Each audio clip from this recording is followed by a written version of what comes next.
நாம இன்னைக்கு ஒர்க் ஆகலன்னு சொல்லி தூக்கி போட்ட மொபைல் சார்ஜர்லாம் எப்படி வந்து சரி பண்ணலாம்னு சொல்லி தான் இந்த வீடியோவில் பார்க்க போகிறோம். பார்த்தீங்கன்னா ஒரிஜினல் சார்ஜர் பார்த்தீங்கன்னா 600, 700, 800 சேல் பண்ணுறாங்க. டூப்ளிகேட் பார்த்தீங்கன்னா 150, 200, வாரண்டி பேட்டரி சார்ஜர் பார்த்தீங்கன்னா 200, 250 அந்த மாதிரி சேல் பண்ணுவாங்க. இப்போ வந்து அந்த ஒரிஜினல் சார்ஜர் ரிப்பேர் ஆகிட்டு அப்படின்னா எப்படி வந்து சரி பண்ணலான்னு தான் இந்த வீடியோவில் பார்க்க போகிறோம். இந்த சார்ஜர் பார்த்தீங்கன்னா என்ன வந்து ஒர்க் ஆகாது, என்ன வந்து தூர தான் போடணும்னு சொல்லி தூர போட்ட ஒரு மொபைல் சார்ஜரு. இது வந்து ஓப்போ கம்பெனியோட மொபைல் சார்ஜரு. இந்த மாதிரிப்பட்ட மொபைல் சார்ஜர் வந்து எப்படி வந்து சரி பண்ணலான்னு பார்க்கலாம்.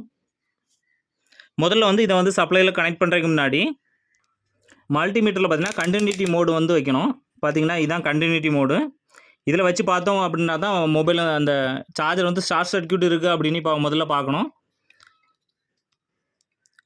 இந்த ரெண்டு சைடை கனெக்ட் பண்ணி பார்க்கும்போது இதில் வந்து பஸ்ஸர் சவுண்டு வந்து வரக்கூடாது. வந்துச்சு அப்படின்னா இது வந்து ஷார்ட் சர்க்யூட்டில் இருக்குன்னு அர்த்தம். இதை வந்து டேரெக்டாக சப்ளையில் கனெக்ட் பண்ணக்கூடாது. இப்போ வந்து இதில் சவுண்டு வரல, என்னால் சப்ளையில் கனெக்ட் பண்ணலாம். இந்த அடாப்டர் பார்த்தீங்கன்னா ஒரு சப்ளையில் வந்து வச்சு இதை வந்து ஆன் பண்ணிவிடுங்க. இப்போ வந்து அடாப்டரை செக் பண்ணுறதுக்கு பார்த்தீங்கன்னா மல்டிமீட்டரில் பார்த்தீங்கன்னா DC 20 வோல்ட், இந்த V போட்டு 3 புள்ளி வச்சு கோட் இருக்கும். இது வந்து DC, இதில் வந்து 20 வோல்ட் வந்து வச்சுருக்கேன். வச்சுட்டு பார்த்தீங்கன்னா இந்த ரெண்டு டெர்மினல்லையும் பார்த்தீங்கன்னா இந்த மாதிரி ஒரு யூஎஸ்பியை வந்து கேபிள் வந்து கட் பண்ணி அதில் ரெட் கலரில் ரெட்டு இதையும் பிளாக் கலரில் பிளாக் கலரையும் வந்து நம்ம டெர்மினலில் கனெக்ட் பண்ணியிருக்கோம். இப்போ இதை எடுத்து பார்த்தீங்கன்னா இப்போ இந்த செட்டப்பை பார்த்தீங்கன்னா இந்த நம்ம அடாப்டரை வந்து கனெக்ட் பண்ணணும். நம்ம இப்போ அடாப்டரில் கனெக்ட் பண்ணியாச்சு. கனெக்ட் பண்ணிவிட்டு மல்டிமீட்டரில் பார்த்தீங்கன்னா 0.00 தான் வருது.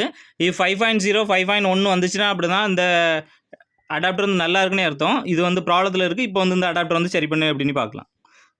இப்போ நம்ம இந்த சார்ஜர் வந்து ஓப்பன் பண்ணணும். இதுக்காக பார்த்தீங்கன்னா நம்ம இதுக்கு முன்னாடி ஒரு சாம்சங் சார்ஜரை சரி பண்ணியிருப்போம். அதில் பார்த்தீங்கன்னா இந்த மாதிரி நம்ம வந்து இதை தென்னி எடுத்திருப்போம்.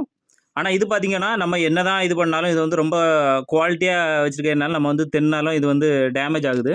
இப்படிப்பட்ட ஓப்போ சார்ஜர் அந்த மாடலில் பார்த்தீங்கன்னா இந்த மாதிரி ஒரு சின்ன வால் எடுத்து கரெக்டாக இந்த ரெண்டும் ஜாயிண்ட் ஆகிருக்க இடத்துல வந்து சுற்றி வந்து லைட்டாக வந்து வெட்டி எடுத்துட்டிங்க அப்படின்னா, நான் இதை வெட்டியிருக்கேன் பாருங்கள். இந்த மாதிரி லைட்டாக ஒரு 2-3 ரவுண்டு தேய்ச்சிங்கனாலே சுற்றி தேய்ச்சிங்கனாலே இந்த மாதிரி வந்து ஓப்பன் ஆயிரும். இப்போ வந்து அந்த போர்டை வந்து அப்படியே உருவி எடுக்கணும்.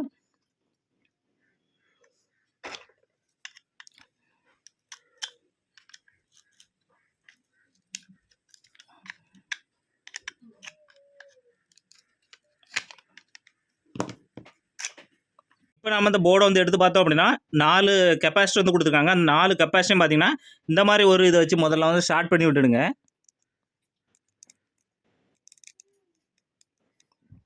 இந்த மாதிரி ஸ்டார்ட் பண்ணால் தான் நம்ம கையில் வந்து கெப்பாசிட்டிக்குள்ளே சின்னதாக ஒரு சப்ளை வந்து இருக்கும். அது வந்து நம்ம கையில் வந்து ஷார்ட் ஆகி எர்த்து வர வாய்ப்பு இருக்குது.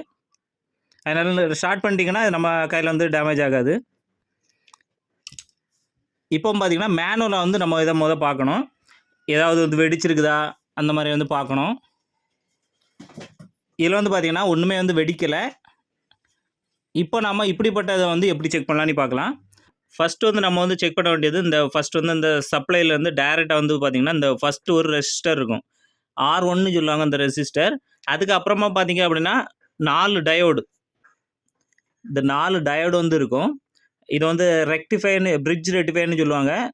சில நேரம் பார்த்தீங்கன்னா இந்த மாதிரி ஒரு ஐசி மாதிரி சின்ன பாக்ஸ் மாதிரி கொடுத்துருப்பாங்க இப்போ உள்ள மாடலுக்கு. இது வந்து கொஞ்சம் ஓல்டு மாடல்லாம் 4 டயோடு கொடுத்துருக்காங்க. ஃபஸ்ட்டு வந்து இந்த ரெசிஸ்டரையும் அடுத்துல பார்த்தீங்கன்னா இந்த டயோடையும் அப்புறம் வந்து இந்த கெப்பாசிட்டர் அப்புறம் வந்து டிரான்ஸ்ஃபார்மர் எல்லாத்தையும் வந்து இப்போ வந்து எப்படி செக் பண்ணலான்னு சொல்கிறேன். ஏன்னா யாருக்கு சார்ஜர்லையாவது ஏதாவது ஒரு ப்ராப்ளமும் இருக்கலாம். அதனால் வந்து ஃபஸ்ட்டு வந்து பார்த்திங்கன்னா இந்த R1 ரெசிஸ்டரை பார்க்கணும். மேக்ஸிமம் ஒரு 30% சார்ஜருக்கெல்லாம் பார்த்திங்கன்னா இந்த ரெசிஸ்டர் வந்து போயிருக்கும். அதனாலேயே பார்த்திங்கன்னா நிறைய இது வந்து டேமேஜ் ஆகிருக்கும். இது பார்த்திங்கன்னா கெப்பாசிட்டர் பார்க்கணும், கெப்பாசிட்டர் வெடிச்சிருக்கான்னு பார்க்கணும். அடுத்து பார்த்திங்கன்னா இந்த டிரான்ஸ்ஃபார்மரை செக் பண்ணணும். இவ்வளோத்தையும் செக் பண்ணாலே உங்களுக்கு வந்து என்ன ப்ராப்ளம்னு தெரிஞ்சிடும். முதல்ல ஃபஸ்ட்டு எடுத்த உடனே பார்த்திங்கன்னா கெப்பாசிட்டரில் வெடிச்சிருக்கான்னு பார்த்துருங்க. இது வந்து பார்த்திங்கன்னா ஒன்றுமே வெடிக்கலை. அடுத்து பார்த்திங்கன்னா இந்த ரெசிஸ்டர் வந்து செக் பண்ணணும். ரெசிஸ்டர் வந்து ஃப்ளெக்ஸ் அந்த மாதிரி ஏதாவது போட்டிருப்பாங்க சிலிக்கான் இது. அப்படி இருந்துச்சு அப்படின்னா அப்படியே சுரண்டி எடுத்துடுங்க. ஏன்னா நம்ம அந்த லீடு வந்து தெரியணும்.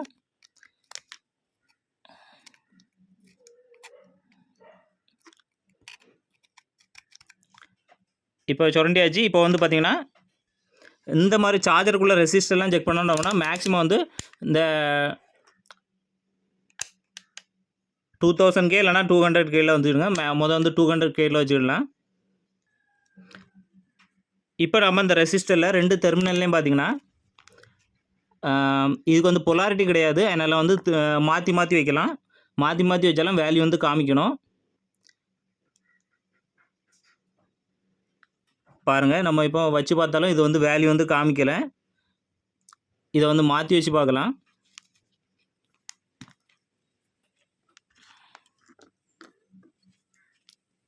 ரெண்டு பக்கமும் வச்சாலுமே வேல்யூ வந்து காமிக்கும், பொலாரிட்டி இல்லாதனால. பாருங்கள், வேல்யூ வந்து காமிக்கலை. அதனால் நம்ம ஈஸியாக வந்து கண்டுபிடிச்சிடலாம் இந்த ரெசிஸ்டர் வந்து போயிருக்கு. இப்போ நாம் 4 டயோடை வந்து செக் பண்ணியாச்சு. 4 டயோடும் நல்லா இருக்குது.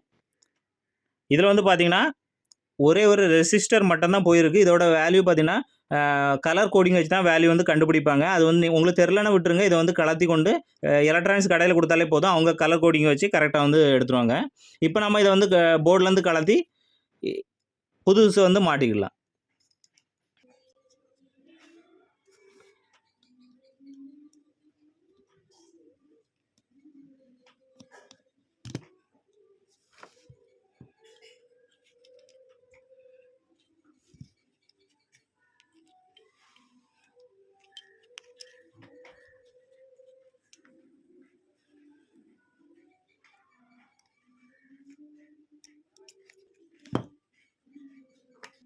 இப்போ நம்ம இதை வந்து கலத்தியாச்சு. இப்போ வந்து புதுசு வந்து மாற்றிடலாம். நிறைய பேர் இதையும் கமெண்ட் பண்ணுவீங்க, இது வந்து ப்ரோ இது ரெசிஸ்டர் கிடையாது, அது இதுன்னு சொல்லி ஏதாவது ஒன்று கமெண்ட் பண்ணுவீங்க. அதனால் வந்து நான் இதில் மேலே இருக்க கவரை ஓப்பன் பண்ணியே காமிச்சிறேன்.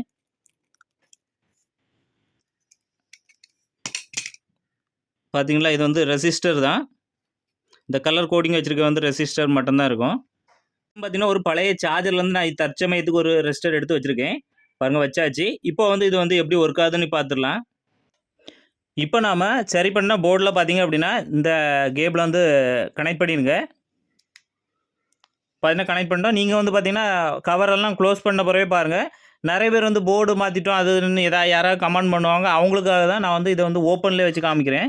இது வந்து யாருமே இந்த மாதிரி ஓப்பனில் வச்சு வைக்காங்க. ஏன்னா கரண்ட்னால கையில் ஷாக் அடிக்கும் வாய்ப்பு இருக்குது. ஆனால் கமெண்ட் பண்ணுறவங்களாக தான் இந்த இது வச்சுருக்கேன். பாருங்கள்,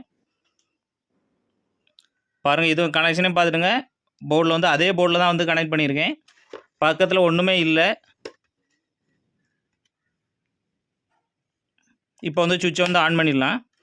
பாருங்கள், 4.94, அதாவது 5.0 4.9 அந்த மாதிரி சம்திங்கில் இருக்கும். சூப்பராக வந்து இந்த சார்ஜர் வந்து ஒர்க் ஆகிட்டு. இது நம்ம சார்ஜர் ஆஃப் பண்ணோம் அப்படின்னா உடனே வந்து இது வந்து சார்ஜர் வந்து வோல்டேஜ் குறையாது. கொஞ்சம் கொஞ்சமாக படிப்படியாக குறைஞ்சி தான் நம்ம வந்து 0% ஆகும். இப்போ வந்து இந்த சார்ஜர் வந்து எப்படி கலத்துனீங்களோ அதே மாதிரி இதை வந்து மாட்டிடுங்க.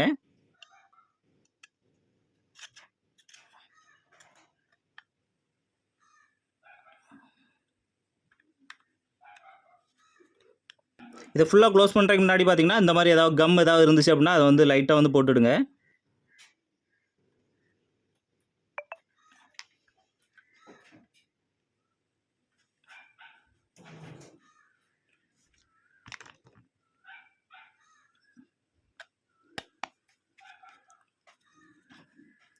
இதை வந்து ஃபுல்லாக க்ளோஸ் பண்ணிட்டு வச்சுட்டு ஒரு ரப்பர் பேண்டை வந்து இதை வந்து போட்டு விட்டுருங்க.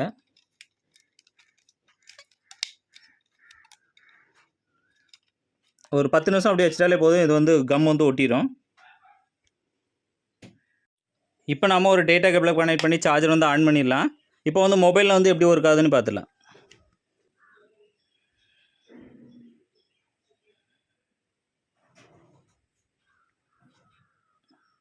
பாருங்கள், சூப்பராகவே சார்ஜ் ஆகுது. இந்த மாதிரி உங்கள் ஒரிஜினல் சார்ஜரில் ப்ராப்ளம் இருந்துச்சு அப்படின்னா ஏற்கனவே நான் ஒரு வீடியோ போட்டிருப்பேன். அதில் வந்து கெப்பாசிட்டி ப்ராப்ளமாக இருந்து மாற்றிருக்கேன். இந்த புது ஒரிஜினல் சார்ஜர் பார்த்திங்கன்னா 600, 700, 800 சொல்லி நிறைய ரேட்டில் இருக்குது. இப்போ உள்ள ஃபாஸ்ட் சார்ஜ் பார்த்திங்கன்னா 1000, 1100 நிறைய ரேட்டில் வந்து சேல் ஆகுது.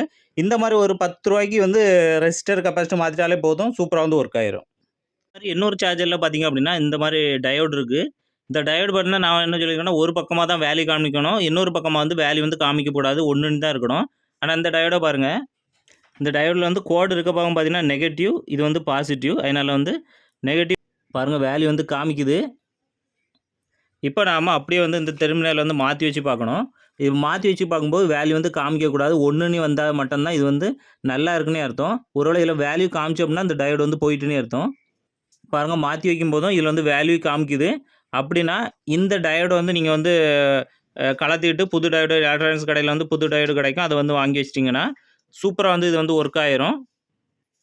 அவ்வளோதான். இந்த மாதிரி எல்லா போர்ட்லேயும் பார்த்தீங்கன்னா ஒவ்வொரு ஃபெயிலியர் வந்து ஏதாவது ஒன்று வந்து போயிருக்கும். அதை நம்ம கரெக்டாக பார்த்து இது பண்ணாலே போதும். எல்லா சார்ஜரை வந்து சரி பண்ணிடலாம்.